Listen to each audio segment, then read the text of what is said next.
मुबारक हो तू के सारी। ए राजा जाई बाजारे ले ले आए एगो कोका कोला। जो शायद कोई होगा जिसने खेसारी लाल यादव के इस गाने को ना सुना हो। और यूँ कहे तो बिहार के लगन में अगर कोई सबसे ज्यादा गाना बजाओ डीजे पर तो शायद खेसारी लाल यादव का यही गाना है। और इसी को देखते हुए फाइनली आप सभी के बीच इस लगन पेश है खेसारी लाल यादव का एक और धमाकेदार गाना, जिस गाने को सुन के आप सभी पगला जाओगे। जिस गाने का नाम है ए जानू मुबारक हो शादी।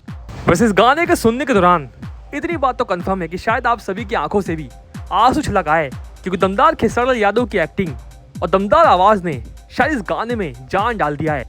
तो इस गाने को लिखा है the not and only Akhilesh Kashyap. जो वही अखिलेश कश्यप जो खेसारी लाल यादव के कई सैड सॉन्ग्स को लिख चुके हैं। और शायद इनके हाथों से लिखा हुआ सैड सॉन्ग वो गाना नहीं, शायद इमोशन बन जाता है। और शायद जैसे ये गाना रिलीज हुआ भर भर के लोग इस गाने को सुन रहे हैं। और जिस रफ्तार से ये गाने पर व्यू जा रहे हैं, लग रहा है कि गाना जल्दी ट्रेंडिंग में भी आएगा और इस पूरे लगन में शादी विवाह में यूपी बिहार में छा जाएगा। वैसे किस किस ने इस गाने को सुन लिया है और किस लगा आप सभी को ये गाना कमेंट बॉक्स में बताइएगा। और अगर अभी तक आप सभी ने इस गाने को नहीं सुना है तो लिंक डिस्क्रिप्शन में है, जाइए गाने को सुनिए और वापस आके कमेंट कीजिए। फिलहाल की वीडियो में इतना ही, मिलते नेक्स्ट वीडियो में। धन्यवाद।